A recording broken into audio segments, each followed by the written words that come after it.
Fix these English habits that make you sound uncertain. You can have the best strategy in the room, but if your English is littered with uncertainty markers, no one will follow your lead. In the corporate world, it's not just what you say, it's the level of your conviction behind it. Most ESL professionals use specific safety net phrases to be polite or to hide their nerves.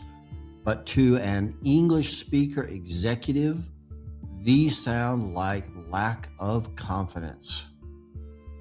Today, we are identifying the 8 habits that are secretly sabotaging your authority and replacing them with the executive certainty framework.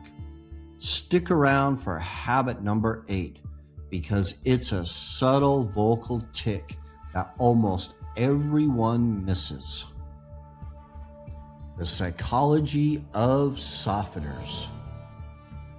Why do we do this? Usually it's a desire to be likable or a fear of being too direct. We use softeners to protect ourselves in case we are wrong. However, in a high-stakes meeting, likable is secondary to reliable.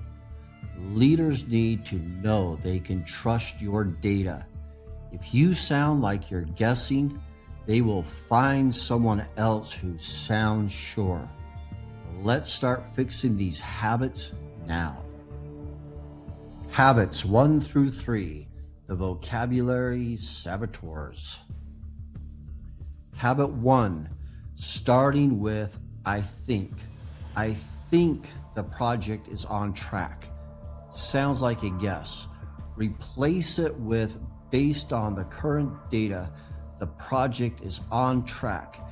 You are shifting from authority, from your own opinion, to the facts. Habit 2, using just. I'm just checking in, or I just wanted to say. The word just is a minimizer. It makes you sound small. Delete it. Say, I am following up on the report. Habit 3, the actually trap. Many people say, actually, I have a question. This implies you are surprised, that you have something to contribute. Stop apologizing for having a voice. Say, I have a question regarding the budget. Habits 4 through 6, the structural saboteurs. Habit 4, permission seeking. May I suggest something? In a meeting of peers, you don't need permission to lead. Use a bridge phrase. Looking at this from a strategic angle, we should consider.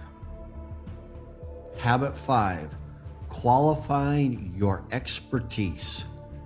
I'm not an expert, but this is the fastest way to get people to stop listening.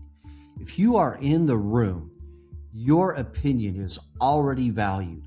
State your point directly. Habit 6, the does that make sense loop.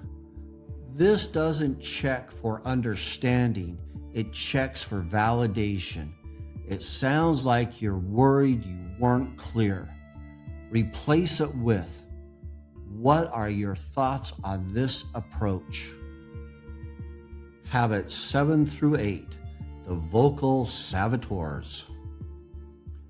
Habit 7, filler words cascades.